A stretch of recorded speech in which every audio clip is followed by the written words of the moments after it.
بسم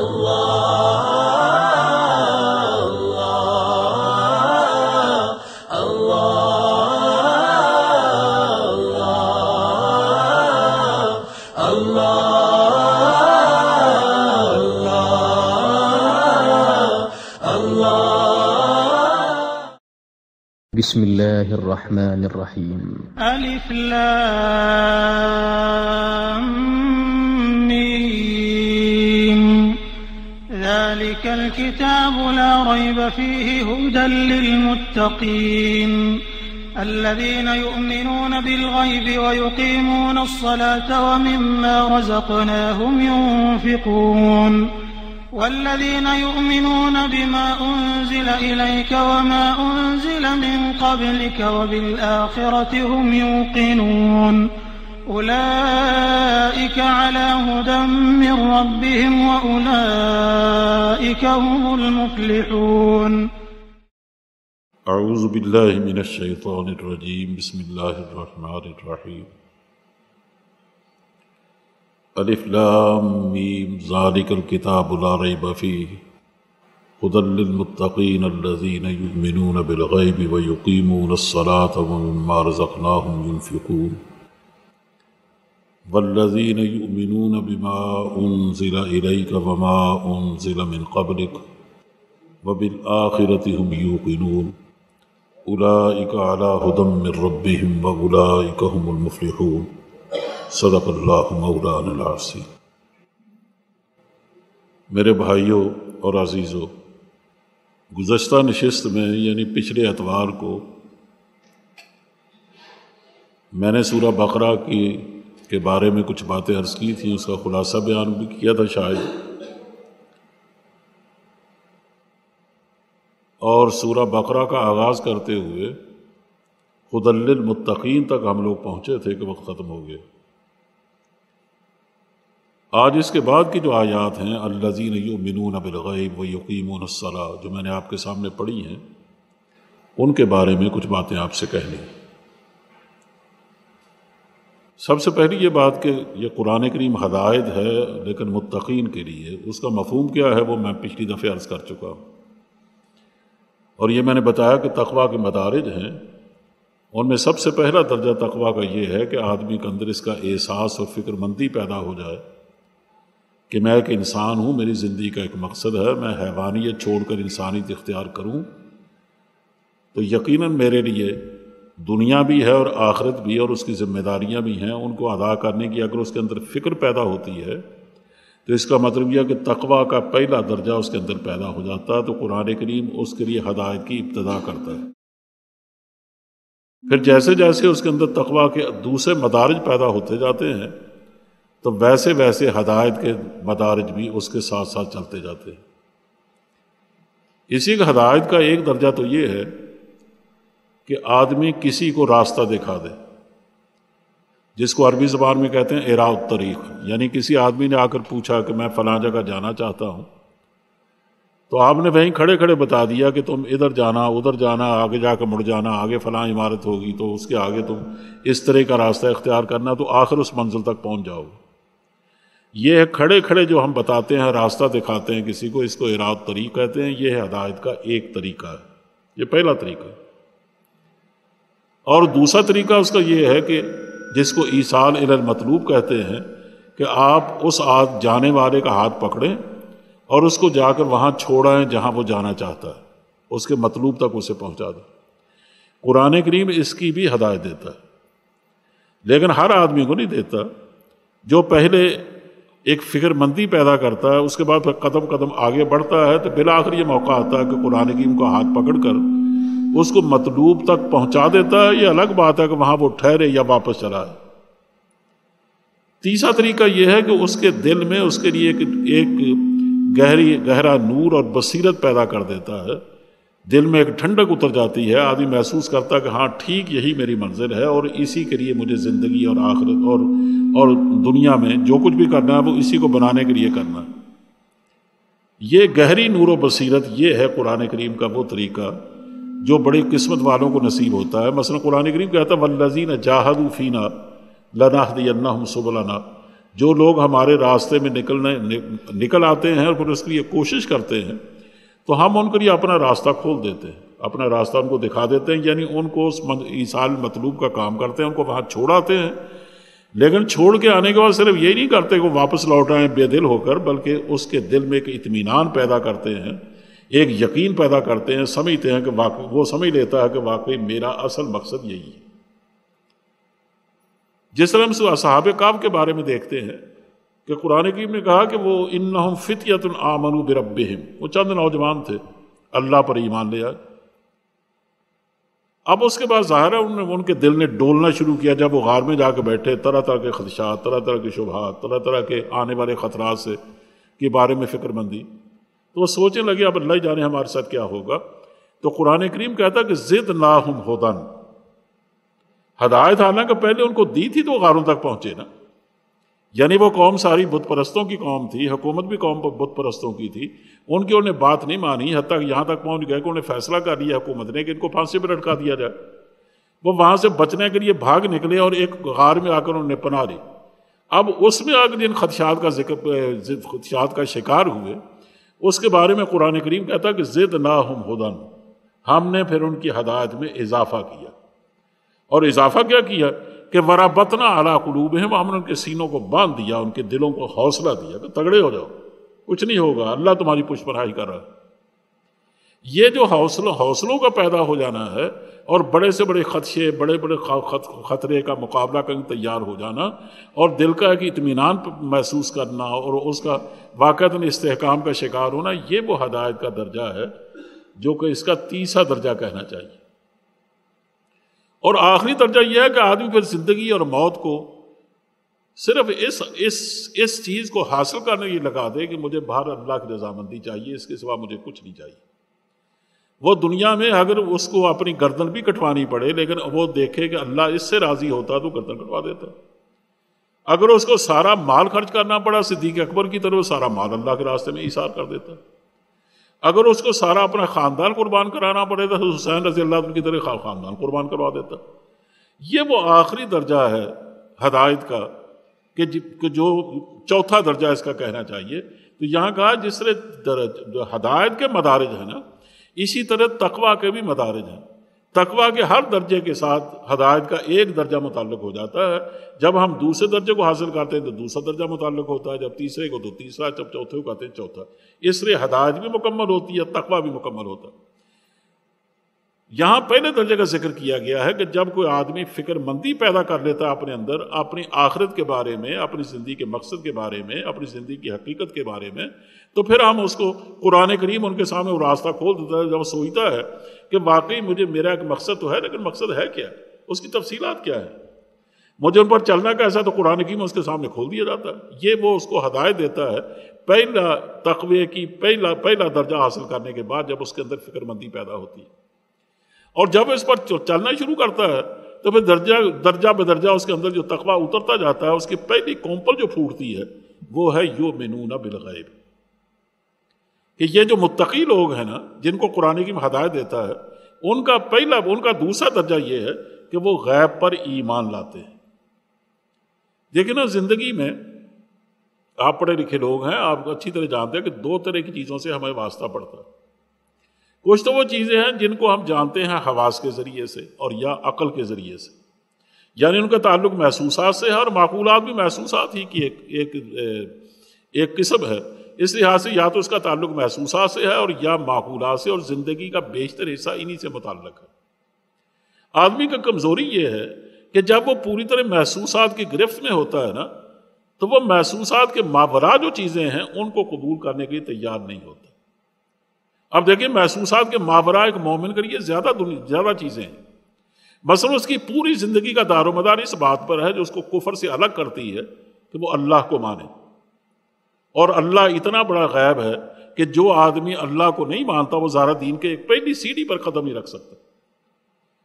لیکن یہ اس وقت تک نہیں معقول کرے گا جب تک اس کی طبیعت کے اندر یہ بات پیدا نہیں ہوتی کہ میں صرف محسوسات کو ماننے کا عادی نہیں ہوں، بلکہ ماورا طبیعت جو چیزیں ہیں مابعد طبیعیات جو چیزیں ہیں، عالم ملکوت کی چیزیں ہیں، عالم الہیات کی چیزیں ہیں، جنت ہے، دوزخ ہے، اللہ کن کاموں میں راضی ہوتا ہے، کن کاموں میں ناراض ہوتا ہے، جب تک میں ان باتوں پر یقین پیدا نہیں کرتا، قرآن کی مجھے کیا ہدایت دے گا؟ یہ ساری چیزیں وہ ہے جس کو غیب کہتے ہیں۔ اللہ فرماتا ہے کہ دوسرا درجہ ان کا جو اس کے اندر پیدا ہوتی ہے جب وہ فکر مندی کا اظہار کرتا ہے نا، وہ کہتا ہے دیکھیے میں سب سے پہلے جاننا چاہتا ہوں کہ اللہ ہے ایک، اور مجھے اللہ ہی نے پیدا کیا تھی، میں عجیب مخلوق ہوں کہ مجھے اپنے خالق کا ہی پتہ نہیں۔ میں خالق کو تو جاننا چاہتا ہوں، لیکن جب میں اس کو جاننے کی فکر میں ہوتا ہوں تو میرے حواس کام نہیں دیتے، میری عقل کام نہیں دیتی۔ یعنی میں اس کو دیکھنا چاہتا ہوں، وہ نظر نہیں آتا، اس کو پکڑنا چاہتا ہوں، چھونا چاہتا ہوں، وہ میرے ہاتھوں میں نہیں آتا، اس کا جسم ہی نہیں ہے۔ میں اس کو سمجھنا چاہتا ہوں، لیکن وہ چونکہ غیر محدود ہے اور میری سمجھ بڑی محدود ہے، تو میری محدود چیز عقل میں وہ غیر محدود چیز کیسے آ جائے؟ یہ پچھلی دفعہ بھی یاد ہوگا، میں نے یہ شعر پڑھا تھا کہ اکبر الہ آبادی نے کہا تھا کہ جو ذہن میں گھر گیا لا انتہا کیوں کر ہوا، اور جو سمجھ میں آ گیا پھر وہ خدا کیوں کر ہوا۔ اسی کے سمجھ میں تو وہ چیز آ سکتی ہے جو محدود ہو، اس لیے کہ انسان کی عقل بہرحال محدود ہے۔ ایک گلاس میں تو گلاس پانی آ سکتا ہے نا، اس میں حوض تو نہیں سما سکتا، لیکن حالانکہ دونوں محدود ہیں۔ حوض کے اندر صرف یہ ہے کہ اتنے پانی آ سکتا جتنا حوض میں ہوتا ہے، اس میں ایک دریا تو نہیں سما سکتا، اور دریا میں ظاہر ہے سمندر میں نہیں سما سکتا، حالانکہ یہ ساری محدود چیزیں ہیں۔ لیکن سمندر کو اگر یہ کہا جائے کہ تم لامحدود چیز کو اپنے جلاؤ میں لے رہے ہو، تو ظاہر ہے وہ اپنے پیٹ میں اس کو ہضم نہیں کر سکتا۔ تو اللہ کی ذات کوئی آدمی چاہے کتنی بڑی عقل کیوں نہ رکھتا ہو، وہ بہرحال ایک محدود عقل رکھتا ہے، اور وہ محدود میں لامحدود چیز سما نہیں سکتی۔ اس لیے ہم پہلے مرحلے پر اپنے حواس سے اور اپنی عقل کی گرفت سے آزاد ہو کر جب تک ہم اپنے ایمان کو اس سے ماورا سمجھ کر اس کی ماورا چیزوں پر یقین نہیں کریں گے، اس وقت تک ہم یؤمنون بالغیب کا درجہ حاصل نہیں کر سکتے۔ اسی طرح مثلا نبی کریم صلی اللہ علیہ وسلم کی ذات گرامیہ جتنے بھی اللہ کے رسول ہیں ان سب کا تعلق غیب سے ہے، اس لیے کہ ان کا دعویٰ یہ ہے کہ ہم تمہاری طرح انسان تو ہیں، ہمیں انسان ہونے میں تم میں اور ہم میں کوئی فرق نہیں ہے، لیکن ہمیں جو فرق ہے وہ یہ ہے کہ مجھ پر وحی اترتی ہے۔ انما انا بشر مثلکم یوحا الیہ، میں انسان تو تمہاری طرح ہوں لیکن میری صفات تمہاری طرح نہیں ہے، اس لیے کہ مجھ پر تو وحی اترتی، اور وہی اس پر اترے گی نا جو وحی کو قبول کرنے کی استعداد پر رکھتا ہوگا، جس کے اندر وہ نظافت ہوگی، جس کے اندر وہ عصمت پائی جائے گی، جو واقعتاً کبھی بھی اس کے اندر خیانت کا ارتکاب نہ کر سکے، جو دنیا تک اس کو پہنچانے کے لیے اس راستے میں جو استقامت دکھانی وہ استقامت کا حامل۔ یہ بے شمار چیزیں ہیں جو اللہ کے نبیوں میں جب تک پیدا نہ ہو تو ان کو وحی الہی سے ہمکنار نہیں کیا جاتا، اور یہی وجہ ہے کہ نبی کریم صلی اللہ علیہ وسلم پر وحی کا آغاز کرنے کے بعد ایک لمبے عرصے تک حضور کو درجہ فطرت میں رکھا۔ فطرت کہتے ہیں انقطاع کو، یعنی آپ پر وحی اتری پھر اس کا ایک انٹرول پیدا ہوا ہے، اور وہ کتنا ہے یہ اللہ ہی بہتر جانتا ہے۔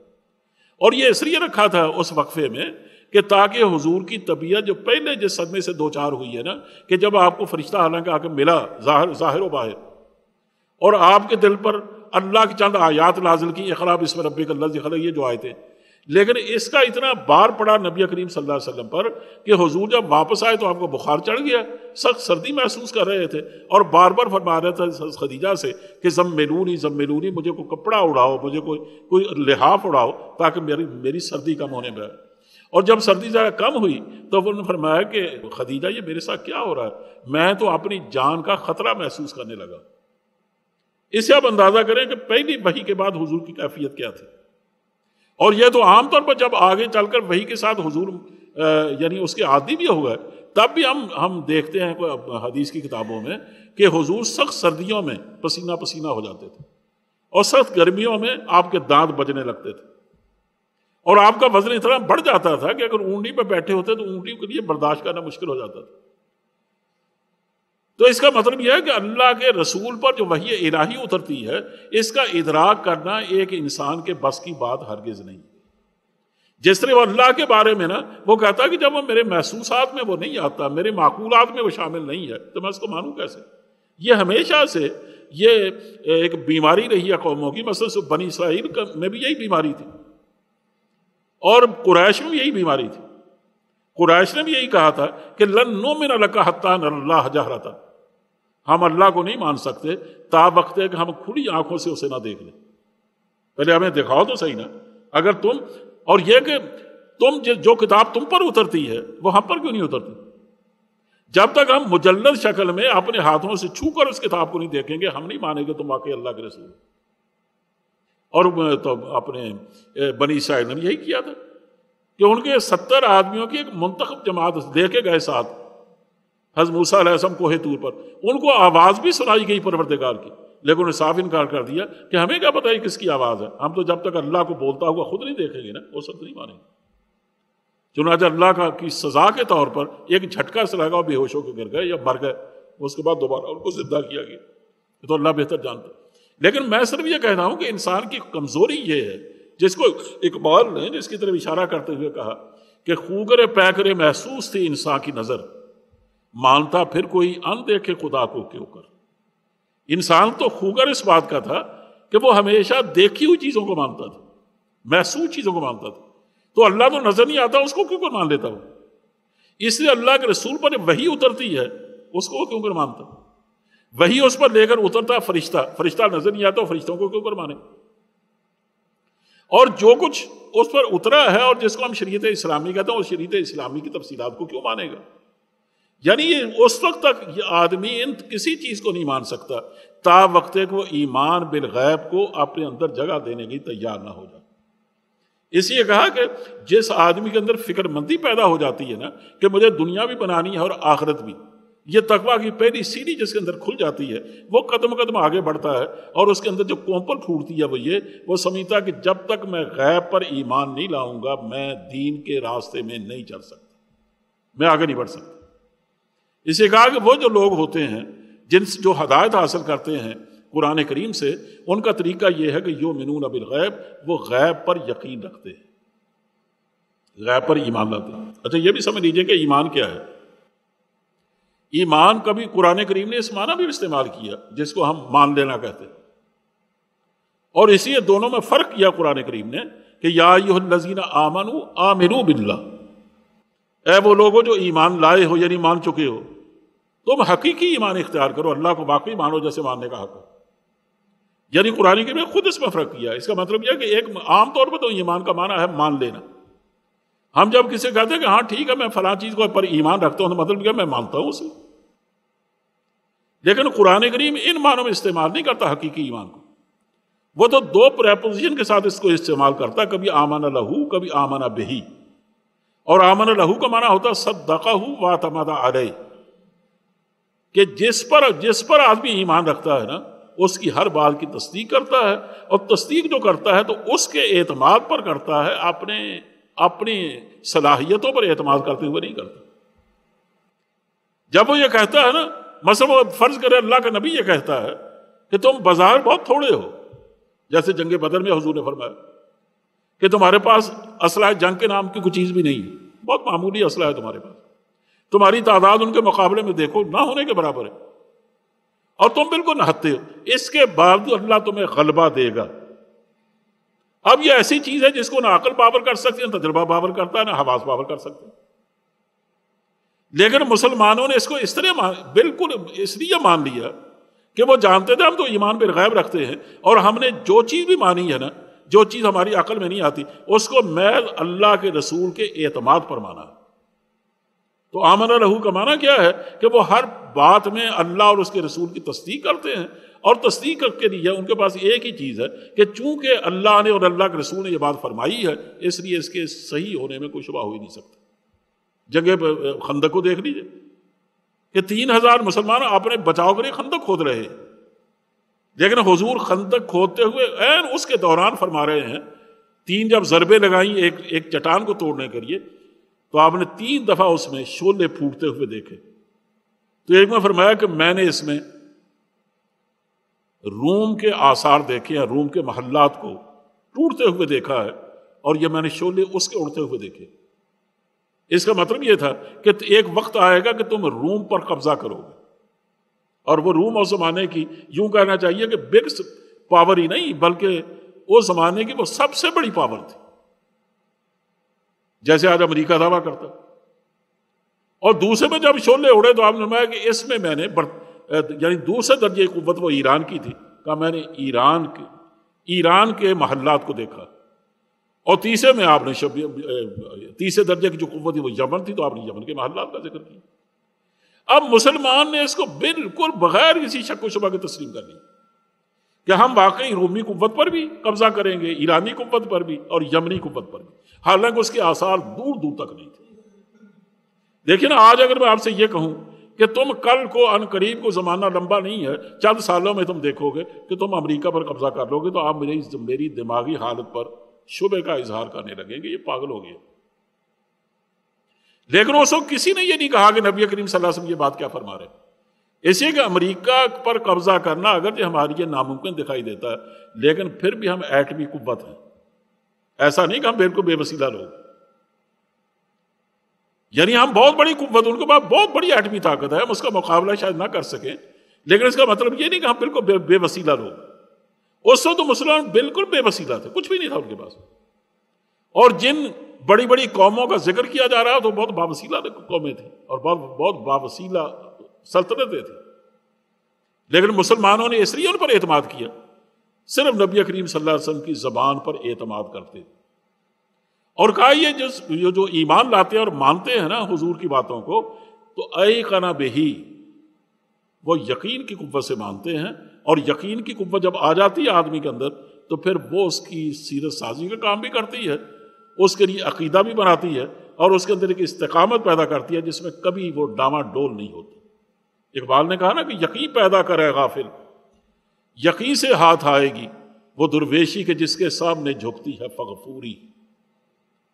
اور کبھی کہتا کہ تو عرب ہو یا عجم ہو، تیرا لا الہ الا لغت غریب جب تک تیرا دل نہ دے گواہی۔ اگر تیرا دل اس کا ہم آہنگ نہیں ہوتا تو زبان کے، تو یہ محض ایک باتیں ہیں اور یہ سخن سازی ہے، ان کی کوئی حقیقت نہیں۔ تو حقیقت یہ ہے کہ آدمی جب تک یقین پیدا نہیں کرتا نا، اور یقین سے میں کہہ رہا ہوں کہ آدمی کی سیرت و کردار کی تعمیر ہوتی ہے، وہ بھی اقبالی کو سن لیجئے، اقبالی کا غالباً شعر ہے، اس سے مجھے یاد آ گیا کہ یقین افراد کا سرمایہ ہے تعمیر ملت ہے۔ وہ تو ملت کی تعمیر کا سرمایہ یہی ہے، اسی سے تعمیر ہوتی ہے کہ یقین افراد کا سرمایہ ہے تعمیر ملت ہے، اور یہی قوت ہے جو صورت گرے تقدیر ملت ہے۔ اسے کہا کہ تم اصل میں جیسے ایمان کا تمہیں کہا جا رہا ہے کہ پہلی کومپل تمہارے اندر پھوٹے گی نا، وہ یہ کہ تم یقین پیدا کر لو گے کہ غیب کی یہ قوت ہے، اللہ کا رسول اس کا نمائندہ ہے، اس پر فرشتے اترتے ہیں، اس پر ایسا کلام اترتا ہے کہ جس کلام کی دنیا مثال پیش کرنے سے قاصر ہے۔ اس نے جنت دوزخ بنائی ہے، جنت انعام ہے مومنوں کا، اور جہنم سزا ہے کافروں کے لیے۔ اور اس نے جس سے دنیا بسائی ہے، اس لیے اس نے عالم برزخ اور عالم آخرت بھی بسایا، اور آخرت میں ایک دن ہمیں حساب کتاب کے لیے جمع ہونا۔ یہ ساری چیزوں کا وہ یقین کر لیتا ہے، اور ساری چیزیں غیب سے تعلق رکھتی ہیں۔ اب دیکھیے نا، جو آدمی غیب کو نہیں مانے گا وہ ان باتوں کو کیوں مانے گا؟ اس لیے دوسرا مرحلہ یہ ہے کہ اگر وہ چاہتا ہے کہ میں قرآن کریم سے ہدایت حاصل کروں تو اس کے لیے لازمی بات یہ ہے کہ وہ غیب پر ایمان رکھتا ہے، اور وہ لوگ غیب پر ایمان رکھتے ہیں۔ اور تیسری بات یہ ہے کہ غیب پر ایمان رکھنا تو مشق ہے آدمی کے دل و دماغ کی۔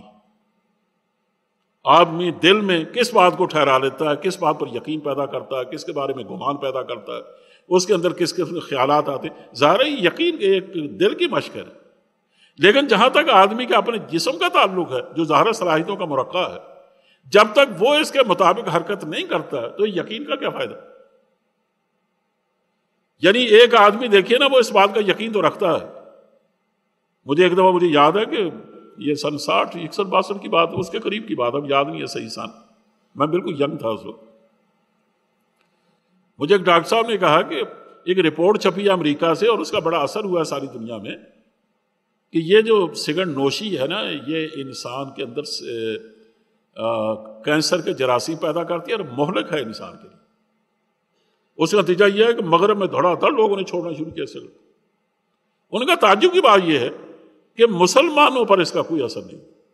کیا مجال ہے یہاں سگرٹ نوشی میں یا سگرٹ کے بکنے اور بیچنے میں کوئی کمی آئی ہوگا؟ بالکل۔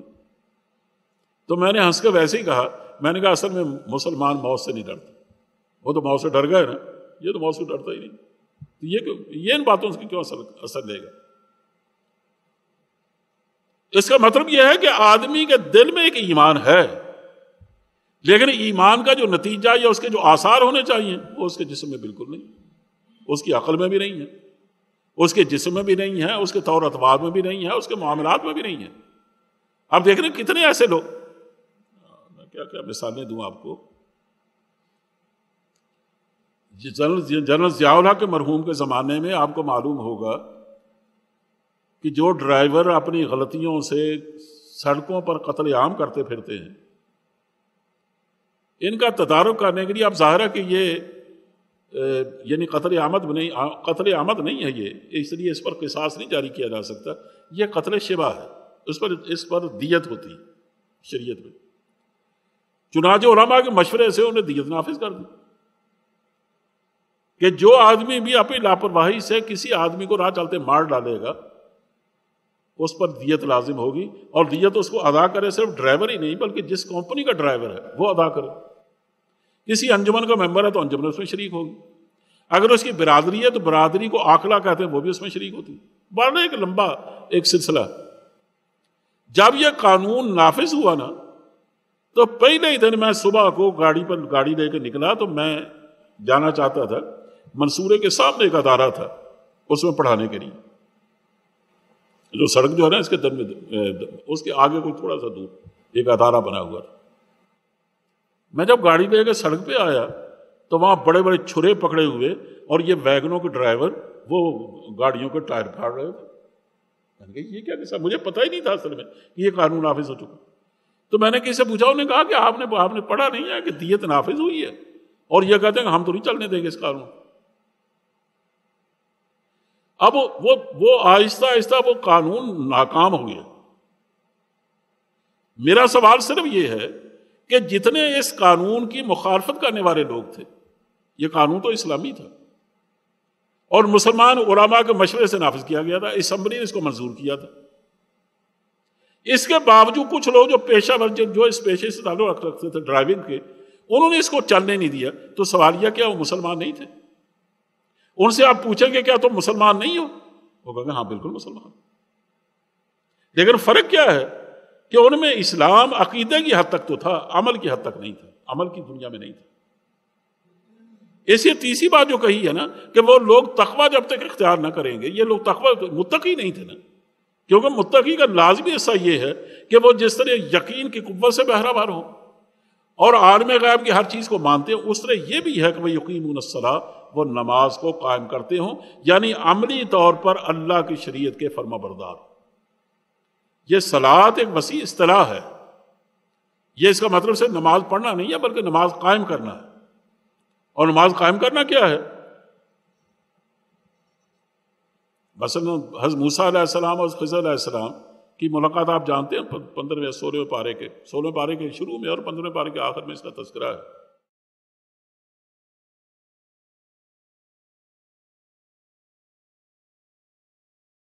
ایک گاؤں میں داخل ہوئے دونوں، تو چونکہ اس زمانے میں آبادیاں بہت کم تھیں، میں اس سے پہلے بھی شاید کسی موقع پر بتا چکا ہوں کہ انہوں نے اپنے طور پر ضیافت کا ایک طریقہ بنا رکھا تھا، اور جو باہر سے آتا تھا کوئی مسافر اس کو لازماً وہ کھانا کھلاتے تھے۔ وہ جانتے تھے کہ اس کے بغیر کوئی چارہ کار ہی نہیں ہے، ورنہ تو لوگ مر جائیں گے۔ چنانچہ آبادی میں داخل ہوئے تو انہوں نے کہا استطعما، انہوں نے ان سے کھانا مانگا۔ فَأَبَوْا أَن يُضَيِّفُوهُمَا، قرآن کریم کہتا ہے کہ ان بستی والوں نے ان کو کھانا دینے، ان کی مہمانی کرنے سے انکار کر دی۔ اتنے گئے گزرے لوگ تھے۔ اس کے باوجود نے رات گزاری، صبح اٹھے اور صبح اٹھ کر نے گزرتے ہوئے دیکھا کہ ایک دیوار ہے کسی محلے کی یا کسی بازار کی، تو وہ بالکل گرا چاہتی ہے۔ فَوَجَدَ فِيهَا جِدَارًا يُرِيدُ أَن يَنقَضَّ، انہوں نے وہاں یہ پایا کہ ایک دیوار ہے جو بالکل گرنے والی ہے، گرا ہی چاہتی ہے۔ تو حضرت خضر نے حضرت موسیٰ علیہ السلام سے کہا کہ آئیے ذرا اس دیوار کو سیدھا کر دے۔ فَأَقَامَهُ، انہوں نے اس دیوار کو سیدھا کر دی۔ یہاں اس کا لفظ استعمال ہوا اقامت کا، اور یہاں بھی یقیمون الصلاۃ میں اقامہ یقیم، یہ اس کا فعل مضارع ہے۔ وہاں دیوار جیسی تھی ویسے وہ ٹیڑھی ہو رہی تھی، اس کو بالکل سیدھا کر دینا، بنا دینا، مضبوط کر دینا۔ یہاں بھی اس کا یہی مطلب ہے کہ یہ نماز کو قائم کرتے ہیں، یہ نماز کو جس طرح پڑھا جانا چاہیے اس میں جو خوبیاں ہونی چاہیے، جو اس کے فرائض ہیں، جو اس کے واجبات ہیں، جو اس کے سنن ہیں، جو اس کے آداب ہیں، ان تمام کو بروئے کار لا کر نماز ادا کرنا اور اس میں خشوع خضوع پیدا کرنا، یہ ساری اس میں لازمی چیزیں ہیں، ورنہ اس پر اقامت کا اطلاق نہیں ہو سکتا۔ مثلا آپ اگر یہ کہیں نا کہ فلاں علاقے میں ہائی کورٹ قائم کر دیا گیا ہے یا عدالت قائم کر دی گئی ہے، تو عدالت قائم کرنے کا کیا مطلب ہے؟ وہاں عمارت بنا دی گئی ہے، ججز وہاں بیٹھنے لگے ہیں، ریڈر بیٹھنے لگے ہیں، وکلاء پیش ہونے لگے ہیں، مدعی مدعا علیہ وہاں پیش ہونے لگے ہیں، یعنی جو بھی ایک عدالت کے لیے ضروری چیزیں وہ ساری وہاں وجود میں آ گئی ہیں۔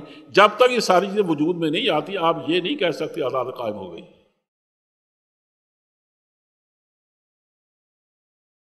اس لیے نماز قائم کرنے کا مطلب نماز پڑھنا نہیں ہے، بلکہ اس کو پورے کا پورا آداب سمیت پڑھنا، واجبات سمیت پڑھنا، اور جس طرح اس کو پڑھنا چاہیے اس کا حق سارے حقوق ادا کرنا، اس طرح سے اس کو ادا کرنا۔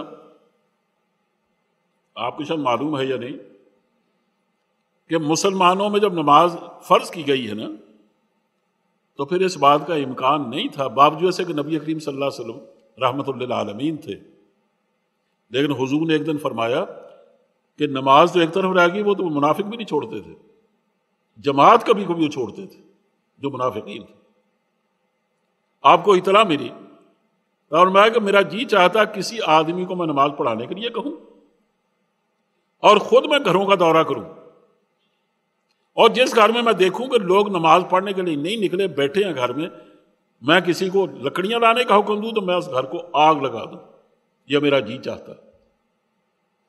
کہا میں ایسا کر گزرتا اگر وہاں مریض اور بیمار اور بوڑھے نہ ہوتے، یہ میں کر گزرتا۔ اس کا مطلب یہ ہے کہ کسی علاقے میں ممکن نہیں تھا کہ مسلمان ہوں اور وہاں نماز نہ پڑھی جائے، یہ سوال ہی پیدا نہیں۔ حتیٰ کہ حضور نے فرمایا کہ تم اگر کسی جنگل میں کسی بستی کو دیکھو اور تمہیں حکم ہو کہ اس پوری بستی کو تم نے مسلمان بنانا یا تاراج کر دینا، کیونکہ یہاں سے مسلمانوں کے خلاف اقدامات ہوتے ہیں، لیکن تمہیں یہ معلوم نہ ہو کہ ایسا نہ ہو کہ کہیں یہ مسلمانوں کی بستی ہے، تو کہا اس کو جاننے کے لیے صرف یہ ہے کہ صبح کی نماز، صبح جب پاؤں پھٹے اس کے بعد تم اذان کہو، اگر اس کا جواب بستی سے آئے تو مسلمان ہیں، اور اگر وہ نماز کے لیے نہ نکلے تو پھر ان کو تباہ کر دو۔ اب ان پر مہربانی کا نہیں، کوئی ضرورت نہیں۔ اندازہ کرو کہ وہ بستی جہاں سے لوگ نماز پڑھنے کے لیے نہیں نکلتے نا، ان کی زندگی ان کے لیے مباح ہو جاتی اسلامی حکومت کے لیے۔ بلکہ میں نے عرض کیا کہ آداب سمیت پڑھنا بھی، حضرت صلی اللہ علیہ وسلم ایک آدمی کو دیکھا وہ نماز پڑھ رہا، آپ کھڑے دیکھتے رہے، جب وہ نماز ختم ہونے قریب آپ آ کے تشریف بیٹھ گئے مسجد میں، وہ آیا، اس نے آ کر سلام کہا، تو آپ نے فرمایا کہ تم نے نماز پڑھی؟ انہوں نے کہا جی ہاں۔ فرمایا نہیں، صلی فإنک لم تصلی، جاؤ جا کے نماز پڑھو، تم نے نماز نہیں پڑھی۔ وہ پھر گیا، اس نے پھر ویسے ہی نماز پڑھی، بلکہ اٹیری جیسے ہم پڑھتے ہیں۔ آپ نے پھر فرمایا صلی فإنک لم تصلی، 3 دفعہ ایسا ہوا۔ چوتھی دفعہ اس نے کہا حضور میں نہیں جانتا کہ نماز کس طرح پڑھی جاتی ہے، مجھے تو جیسے نماز پڑھنا آتی ہے ویسے میں پڑھتا ہوں۔ فرمایا نماز کے لیے ضروری ہے کہ تعدیل ارکان ہو، یعنی ٹھہر ٹھہر کے پڑھو نماز، آرام سے ہاتھ باندھ کے کھڑے ہو، جو کچھ اس میں پڑھنا ہے پڑھو، آرام سے رکوع جاؤ، پورا جھکو، آرام سے قومہ کرو، آرام سے سجدہ کرو، آرام سے بیٹھو، اور تم تو ٹھونگے مارتے ہو۔ کیا اس طرح نماز نہیں ہوتی؟ یعنی 3 دفعہ آپ نے فرمایا کہ سر لے جاؤ، جا کے نماز پڑھو، فإنک لم تصلی، سے تم نے نماز نہیں پڑھی۔ جب تم نے جو کہا وہ تو صرف پریکٹس کیا نماز کی، اس کو نماز نہیں کہتے۔ اسی فرمایا کہ ان کا متقین کا تیسرا درجہ یہ ہے کہ وَيُقِيمُونَ الصَّلَاةَ، وہ نماز قائم کرتے ہیں، اور نماز جب قائم آدمی کرتا ہے نا بالکل اس طرح ادا کرتا ہے جیسے اس کو ادا کرنا چاہیے، اس کے آداب تک کا خیال کرتا ہے اور وقت کی پابندی کے ساتھ پڑھتا ہے۔ قرآن کریم نے کہا ان الصلاۃ کانت علی المؤمنین کتابا موقوتا، کہ نماز وقت کی پابندی کے ساتھ مسلمانوں پر فرض کی گئی، اس کو آگے پیچھے نہیں کرتا، اور 5 وقت ادا کرتا ہے۔ 5 وقت جو آدمی تجدید عہد کرے گا اپنے مالک کے ساتھ تو ظاہر ہے اس عہد کی مخالفت کیوں کرے گا؟ ہم چونکہ پورے احساس کے ساتھ اور احساس کی موجودگی کے ساتھ، احساس کی توانائی کے ساتھ نماز کو ادا نہیں کرتے نا، اس کا نتیجہ یہ ہے کہ ہم اصل میں عہد نہیں کرتے اللہ سے. عہد کا تصور ہی دور دور تک نہیں ہوتا. بس جاتے ہیں ٹھونگے چار مار کے آ جاتے ہیں. اور یعنی جن کو عادت ہے نماز، وہ عادتاً نماز پڑھتے ہیں یہ، اور جن کو عادت نہیں وہ تو خیر بالکل جاتے ہی نہیں. تو جو عادتاً پڑھتے بھی ہیں نا، کہ جب تک تم جا کر واقعتاً عہد کی تجدید نہیں کرو گے اور 5 وقت تک اس کو 5 وقت بار بار اس کو ادا کرنے کی اور زندہ کرنے کی کوشش نہیں کرو گے، تمہارے اندر نماز نہیں اترے گی. اور نماز جب اتر جائے گی پھر ظاہر تم اس کی مخالفت کر ہی نہیں سکتے. یعنی جو آدمی اللہ کو حاضر ناظر سمجھتا ہے اور ہر وقت اللہ کا استحضار اس کے دل میں موجود رہتا ہے، وہ دکان پہ بھی بیٹھتا ہے تو ڈنڈی نہیں مار سکتا، کمی اور ناپ تول میں کمی نہیں کر سکتا. اور اگر وہ گز لے کے بیٹھا ہے تو اس میں کمی نہیں کر سکتا. اگر وہ نرخ بتاتا ہے تو نرخ میں کمی بیشی نہیں کر سکتا. اگر وہ کسی عدالت کی کرسی پر بیٹھا ہے تو بے انصافی نہیں کر سکتا. اور اگر وہ کسی ویسے بیوروکریسی کے کسی عہدے پر فائز ہے تو یہ نہیں کر سکتا وہ کسی کا حق مارے اور کسی کا جس کا حق نہیں اس کو دے ڈالے. فائل میں گڑبڑ نہیں کر سکتا. یہ سارے کام وہ اس لیے نہیں کرتا کہ اس کا وہ بار بار کہتا ہے کہ میرے دل میں میرا خدا بیٹھا ہے، وہ دیکھ رہا ہے کہ میں کیا کر رہا ہوں، اور کل کو جب پوچھے گا مجھے تو میں کیا جواب دوں گا اپنے اللہ. تو یقیمون الصلاۃ کا یہی حاصل ہے. اور اس کے بعد فرمایا وَمِمَّا رَزَقْنَاهُمْ يُنْفِقُونَ، اور جو کچھ ہم نے ان کو دے رکھا ہے یہ اس سے خرچ کرتے ہیں. یہ بڑی تدبر کی آیت ہے، اس میں ذرا غور و فکر کرنے کی باتیں. سب سے پہلی بات تو یہ خرچ کرتے ہیں. خرچ وہ کرے گا جو یہ سمجھے گا کہ یہ مال میری ملکیت نہیں بلکہ ملکیت اللہ کی ہے، میرے پاس امانت ہے.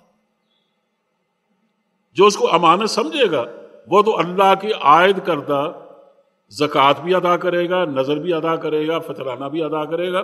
یہ تو وہ ہے نا جو صدقات واجبہ ہیں، اور اس کے علاوہ صدقات نافلہ بھی ادا کرے گا. اور جب ملک کو ضرورت پڑے گی یا اس کے سامنے غریب آدمی کو مر رہا ہے تو یہ نہیں ہو سکتا کہ وہ یہ سمجھے کہ میں نے زکوٰۃ ادا کر دیا اب اس آدمی کی میں مدد کیوں کروں. وہ یہ نہیں کر سکتا. تو کہا جس آدمی کو نا یہ خیال پیدا ہو کہ یہ مال میرا نہیں، یہ مال تو اللہ کا ہے، مجھے اللہ نے اپنی ضرورت کری ہے بھی اور دوسروں کی ضرورتوں کے لیے دے رکھا. لیکن اگر دوسروں کی ضرورتیں نہیں سر اٹھاتی پھر تو ظاہر اس کا حق ہے کہ وہ اس کو جمع کرا دے، اپنی اولاد کے لیے روک کے رکھے. لیکن اگر ایسا نہیں ہے تو پھر ظاہر ہے اس کو اولاد کی تو بعد میں سوچے، پہلے اس غریب آدمی کی اور اس بھوکے مرنے والے آدمی کے بارے میں سوچنا چاہیے. ایک تو اس میں یہ ہے.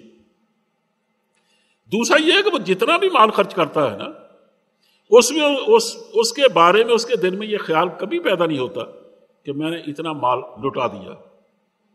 وہ سمجھتا ہے کہ مال تو اللہ کا تھا، میرے پاس تو امانت تھی، میں نے اگر دیا ہے تو اس امانت میں سے کچھ چیز اٹھا کے دی ہے تو اس میں میں نے اللہ پر کیا احسان کیا. وہ جو غالب کا شعر ہے نا کہ جان دی ہوئی اسی کے تھی، حق تو یہ ہے کہ حق ادا نہ ہو. کہ جان بھی آدمی ڈیرا لے تو دی اسی نے تھی نا، تو حق کیا ادا ہوا اس میں. دوسری بات اس میں یہ ہے کہ وہ خرچ کرتے ہیں لیکن خرچ کرتے ہیں ما رزقنا سے. رزقنا کا معنی ہے جو ہم نے دیا ہے. اب جو اس نے دیا ہے نا وہ صرف مال نہیں ہے، اس کا جسم بھی ہے، اس کی دماغی قوتیں بھی ہیں، اس کا عہدہ و منصب بھی ہے، اس کی جسمانی توانائی بھی ہے، اس کا اثر رسوخ بھی ہے. یعنی جو کچھ جن چیزوں کا مالک ہے وہ سب کچھ اس کو اللہ نے دیا. رزق کا معنی صرف دی ہوئی چیز ہے، نصیب اور مقدر ہے. اس کا معنی مال ہرگز نہیں. جن لوگوں نے اس کا مطلب یہ سمجھا ہے کہ جو مال ہم نے دیا وہ اس میں سے خرچ کرتے ہیں، وہ بالکل غلط ہے. وہ عربی زبان سے واقف ہی نہیں ہے، بلکہ اس کا مطلب ہے جو ہم نے ان کو دیا ہے اس میں سے وہ خرچ کرتے ہیں. ہم نے اگر ان کو اثر رسوخ دیا ہے نا تو اپنے اثر رسوخ کو اللہ کے دین کی برتری کے لیے اور بالادستی کے لیے استعمال کرتے ہیں. ہم نے ان کو قوت دی ہے نا تو وہ قوت کو غریب کی مدد کے لیے استعمال کرتے ہیں، اللہ کے دین کو شوکت دینے کے لیے استعمال کرتے ہیں. ہم نے ان کو دماغی رہنمائی بخشی ہے تو اس کے لیے ظاہر دین کی خدمت کرتے ہیں، اللہ کے لوگوں کی خدمت کرتے ہیں، اپنے ملک کی بھلائی کی کوشش کرتے ہیں. یہ نہیں کہ اس کو کسی لادینیت کے کاموں میں کسی بے حیائی کاموں خرچ کرنے کی کوشش کریں. یہ ہے رزقنا مما رزقناہم، کہ جو کچھ ہم نے ان کو دے رکھا ہے اس تمام میں سے وہ جو خرچ کرتے ہیں. اور خرچ اس طرح کر جیسے اللہ نے ان کو حکم دے رکھا. یہ ساری چیزیں اس میں شامل ہیں. میں وضاحت میں نہیں جاتا ورنہ اس کی وضاحت میں بہت کچھ کہا جا سکتا. اور آخر میں فرمایا وَبِالْآخِرَةِ هُمْ يُوقِنُونَ. یہ آخری شرط ہے اور وہ آخرت پر یقین رکھتے ہیں. حالانکہ آخرت غیب میں شامل ہے. جو آدمی یؤمنون بالغیب اپنے اندر پیدا کر لیتا ہے وہ غیب پر ایمان رکھتے ہیں تو وہ آخرت پر بھی رکھیں. لیکن اس کا الگ سے ذکر اس لیے کیا کہ اس پر ایمان لانا اور اس کو ماننا اور اس پر یقین لانا یہ اصل میں انسانی زندگی کے نقشے کو درست کرنے کی سب سے بڑی ضمانت ہے. جو آدمی یہ سمجھ لیتا ہے نا کہ یہاں یہ زندگی ہمیشہ کی نہیں ہے اس کا رویہ زندگی کے بارے میں بدل جاتا ہے. جو اس کو ہمیشہ سمجھتا ہے نا کہ یہ زندگی ہمیشہ، وہ یہیں کے غموں کو اصل غم سمجھے گا، یہیں کی خوشیوں کو اصل خوشیاں جانے گا، یہاں کے عہدہ و منصب کے حصول کو اپنا مقصد بنا لے گا. یہاں وہ جس طرح بھی زندگی گزارے ہوگا تھا کہ یہاں جو قلغی سر پہ سج گئی ہے بس وہی ہے، اس کے بعد تو کوئی زندگی ہے ہی نہیں. جیسے لوگوں نے مشہور کر رکھا، حالانکہ میرا خیال ہے بابر ایسا نہیں تھا، ہو سکتا کہ اس زمانے میں ایسا رہا ہو. اس کے بارے میں مشہور ہے کہ بابر بے عیش کوش کہ عالم دوبارہ نیست. بابر خوب عیش کرو اس لیے کہ دوبارہ زندگی نہیں ملے گی.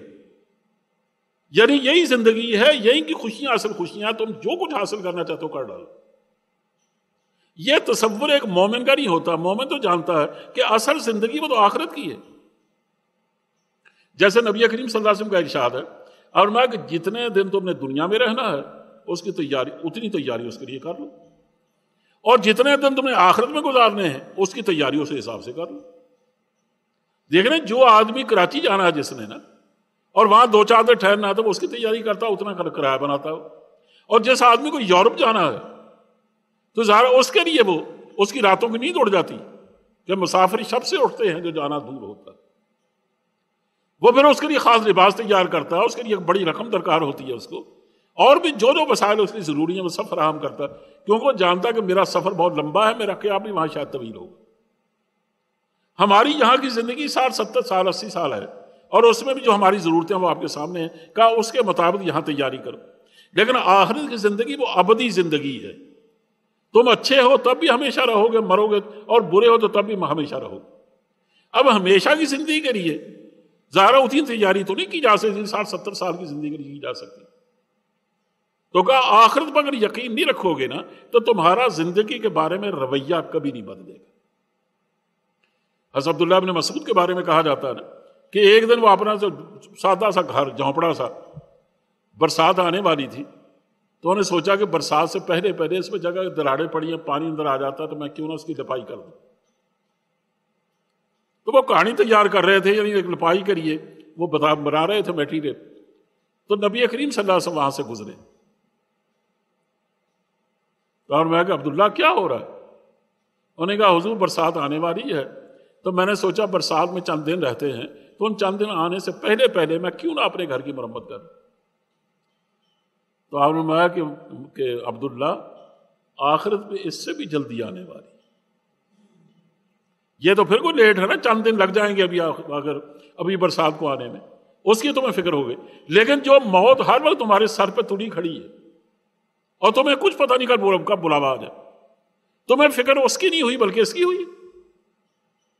کہ آخرت اس سے بھی جلدی کی ہے، تمہیں جلدی کی فکر کرنی چاہیے جو جلدی آنے والی چیز. اسے کہا کہ آخرت چونکہ انسان کی زندگی کو بناتی ہے، اس کے اعمال کو میں تجزیہ پیدا کرتی ہے اور اس کا رویہ بدلتی ہے، اور یہ سمجھتا ہے کہ میں آخر دنیا میں کیوں آیا ہوں، مجھے کس طرح اپنی زندگی کو تقسیم کرنی چاہیے. دیکھیے نا، ہم جب بھی کسی آدمی سے کہتے ہیں کہ بھئی آپ نماز کیوں نہیں پڑھتے، کہتے پتہ نہیں یار کاروبار اتنا پھیل گیا ہے کہ اس سے وقت ہی نکلتا. اب دیکھیں نا، اگر وہ آدمی یہ سمجھے کہ جیسے اللہ نے مجھے دنیا میں بھیجا ہے، اس نے مجھے کاروبار بھی دیا ہے، مال و دولت بھی دیا ہے، اس نے مجھ پر 5 نمازیں فرض کی ہیں، اس سے جو وقت بچے گا وہ ہے میرے کاروبار کے لیے. یہ تو نہیں کہ وقت سے جو کاروبار سے وقت بچے وہ ہے میری نمازوں کے لیے. ہم نے ترتیب بالکل بدل ڈالی، اور یہ ترتیب اس لیے بدلی ہے کہ آخرت کا ہمیں یقین نہیں ہے. ایک بات تو یہ آپ سے کہنی. دوسری بات یہ کہنی ہے کہ دیکھو پیچھے جگہ جگہ یؤمنون کا لفظ آیا، یؤمنون بالغیب، اور آگے بھی آ رہا ہے یؤمنون بما انزل الیک وما انزل من قبلک. لیکن آخرت کے ہاں درمیان میں میرے خیال میں چھوڑ گیا ہوں، لیکن آخرت کے بارے میں کہا ہم یوقنون، وہ یقین رکھتے ہیں۔ اس کی وجہ کیا ہے؟ ایمان آتا ہے کفر کے مقابلے میں، کہ وہ ایمان لاتے ہیں غیب پر، یعنی وہ غیب کا یہ انکار نہیں کرتے، اور جو کچھ پہلے نازل ہوا اس پر بھی اور جو کچھ حضور پہ نازل ہوا اس پر بھی ایمان لاتے ہیں، اس کے بارے میں مانتے ہیں، اور ایمان کی جو شرائط ہونی چاہیے ان کو بروکار لانے کی کوشش کرتے ہیں۔ اور ایقان جو ہے اس کی اصل ضد ہے شک، یعنی وہ مومن ہے اس کے، یعنی کافر نہیں ہے، وہ اس کا انکار نہیں کرتا۔ اور جو آخرت پر یقین رکھتا ہے اس کا مطلب یہ کہ اس میں اس کے آنے میں اس کو کوئی شک و شبہ نہیں۔ یہ اس لیے فرق کیا گیا ہے، یہ بڑی گہری بات ہے۔ بعض دفعے آدمی کسی بات کا یقین کر لیتا ہے لیکن اس پر ایمان نہیں لاتا، یہ آپ کو تعجب ہوگا۔ کسی ڈاکٹر سے پوچھ لیجئے کہ سگریٹ نوشی وہ آدمی کی صحت کے لیے مفید ہے کہ مضر، وہ یقین رکھتا ہے کہ مضر ہے لیکن پھر بھی سگریٹ پیتا ہے، یعنی وہ یقین رکھتا ہے لیکن اس کو مانتا بھی ہے لیکن اس کے مطابق عمل نہیں کرتا۔ قرآن کریم نے اس کی مثال دی کہ وَجَحَدُوا بِهَا وَاسْتَيْقَنَتْهَا أَنفُسُهُمْ ظُلْمًا وَعُلُوًّا، کہ جو آل فرعون جو تھے اور فرعون جو تھا، اسے مسلسل جب حضرت موسیٰ علیہ السلام کو معجزات دیکھے تو ان کو یقین آ گیا کہ یہ واقعی اللہ کے رسول ہے، اللہ کے سچے رسول۔ اس کے باوجود جہادو بھی انہوں نے اس کا انکار جاری رکھا، وہ ایمان نہیں لایا۔ اس کا مطلب یہ بعض دفعہ آدمی ایک چیز کو یقین سے مانتا ہے لیکن ایمان نہیں لاتا، اور بعض دفعہ آدمی کسی چیز پر ایمان رکھتا ہے، ایمان لاتا ہے لیکن اس پہ یقین نہیں رکھتا۔ اور اس کی مثالیں اگر آپ فتح مکہ کے موقع پر دیکھیں تو آپ کو بہت ساری مل جائے گی کہ نبی کریم صلی اللہ علیہ وسلم پر جو لوگ ایمان لائے تھے وہ نے آہستہ آہستہ رفتہ رفتہ ان میں یقین کی قوت آئی ہے اور اخلاص آیا، ورنہ جب وہ حضور پر ایمان لائے اس وقت تو مخلص نہیں تھے، انہیں بہت سارے لوگوں نے جان بچانے کے لیے اعلان کیا تھا ایمان لانے کا، لیکن آہستہ آہستہ اللہ نے ان میں یقین کی قوت پیدا کر دی۔ مثلا صفوان بن امیہ کو دیکھ لیں، نبی کریم صلی اللہ علیہ وسلم جنگ حنین کے موقع پر اس سے قرض مانگا، قرض کے طور پر زرہ مانگی، کچھ اسلحہ مانگا، تو اس نے صاف انکار کر دیا۔ انہوں نے کہا کہ اگر تو طاقت سے آپ لینا چاہتے ہیں پھر میں نہیں دوں گا، اور میں کہ طاقت سے نہیں، قرض مانگ رہا۔ اب دیکھیں نا، جو آدمی مومن مخلص ہے کیا وہ حضور کی کسی چیز کے طلب کرنے پر انکار کر سکتا ہے؟ اس کا مطلب ہے کہ ابھی تک وہ ان باتوں سے یقین کی قوت ان میں پیدا نہیں ہوئی تھی، لیکن آہستہ سے ہم دیکھتے ہیں کہ یہ لوگ اس قدر یقین سے بہرہ ور ہوئے کہ پھر کہنا ہی کیا ان کا۔ اس سے جو لوگ مسلمہ پر ایمان لائے تھے جب وہ قتل ہو گیا، حالانکہ اس سے پہلے مسلمان تھے، وہ مرتد ہو گئے تھے، اور جب وہ قتل ہو گیا اس کے بعد پھر مسلمان ہوئے۔ اب عراق کی جنگوں میں یہی لوگ ہیں جنہوں نے دھرتی الٹ ڈالی، یعنی انہوں نے بڑھ چڑھ کے شہادت، جام شہادت نوش کیا، یعنی آہستہ آہستہ ان میں وہ قوت پیدا ہو گئی جس کو یقین کی قوت کہتے ہیں۔ یہاں فرق یہ کیا ہے کہ جب تک تم آخرت پر یقین نہیں لاؤ گے نا، کہ صرف ایمان ہی رکھو گے بلکہ یقین کی قوت تمہارے اندر پیدا نہیں ہوگی، اس وقت تک یقین رکھو کہ تمہارے اندر کردار سازی مکمل نہیں ہو سکتی۔ اس کے درمیان میں جو چیز رہ گئی ہے وہ ہے کہ والذین یؤمنون بما انزل الیک، یہ متقی وہ لوگ ہوتے ہیں جو ایمان لاتے ہیں ہر اس چیز پر جو آپ کی طرف نازل کیا گیا، وما انزل من قبلک، اور جو اس پر جو ایمان لاتے ہیں جو آپ سے پہلے نازل کیا گیا۔ اس میں دو چیزیں صرف ہیں، تو بہت ساری چیزیں، صرف دو چیزوں کی طرف توجہ دلاتا ہوں۔ جس طرح نبی کریم صلی اللہ علیہ وسلم پر اترنے والی وحی کے بارے میں یقین کرنا اور ایمان لانا ضروری ہے نا، کہ واقعی اللہ کا یہ دین ہے اور اللہ کی طرف سے اترا ہے، آپ اللہ کے رسول ہیں، آپ کو اللہ کے رسول ماننا اور آپ پر منزل چیز کو منزل من اللہ ماننا، یہ اصل میں اللہ کو ماننے کے مترادف ہے۔ جو آدمی قرآن کو قرآن نہیں نہ مانتا وہ اصل میں اللہ کو نہیں مانتا۔ اللہ تو یہ کہے کہ انا انزلناہ قرآنا عربیہ، یہ عربی قرآن کو ہم نے نازل کیا، وہ کہتا میں نہیں مانتا، تو اللہ کو مانتا ہے وہ؟ اس کا مطلب وہ اللہ کو نہیں مانتا۔ اس کا مطلب ہے کہ جو کچھ آپ پر نازل کیا گیا وہ اس لیے اس کا ماننا ضروری ہے کہ اس کے مانے بغیر اللہ پر ایمان مکمل نہیں ہوتا۔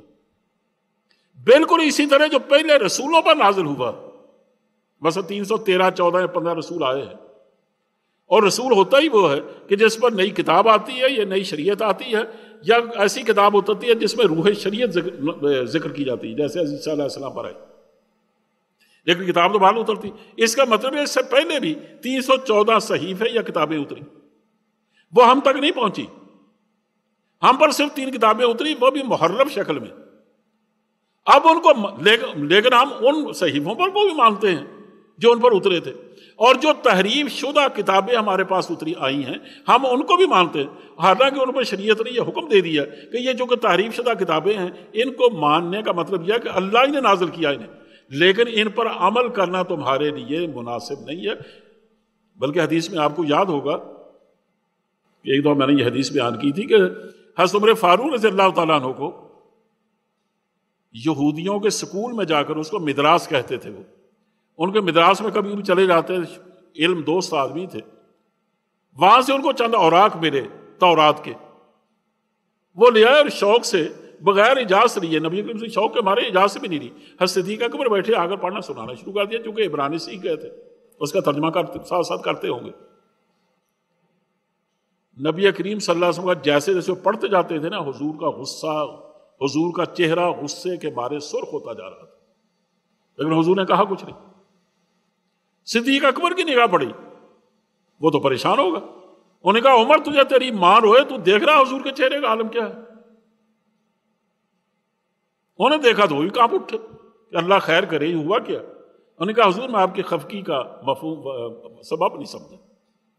فرمایا عمر کیا میرے آ جانے کے بعد اور قرآن کے نازل ہو جانے کے بعد تمہیں کسی اور رہنمائی کی ضرورت ہے؟ کہا قسم اس اللہ کی جس نے مجھ پر قرآن اتارا ہے، آج اگر موسیٰ بھی آ جائیں تو انہیں بھی میرے اتباع کے سوا چارہ نہیں ہوگا۔ اس کا مطلب آج کے دور میں ہم ان کی کتابوں کو مانتے ہیں کہ ان پر کتابیں اتری تھی اور اللہ ہی نے اتاری تھی، اس لیے کہ اللہ نہ مانے تو اللہ پر ایمان مکمل نہیں ہوتا، اور ان رسولوں کو ہم سچا سمجھتے ہیں، ان کا احترام بھی کرتے ہیں، ہم کسی دھڑے کے آدمی نہیں ہیں۔ جس طرح دیکھیے نا، ایک موسیٰ علیہ السلام پر تورات اتری، اس کے بعد زبور آئی تو زبور کا ماننا ضروری تھا، پھر انجیل آئی تو انجیل کا ماننا ضروری تھا، جس پر اتری ان پر ایمان لانا ضروری تھا۔ اب اگر کوئی آدمی ان پر ایمان نہیں لاتا، صرف تورات کا ماننا اس کے لیے کافی نہیں ہو سکتا تھا۔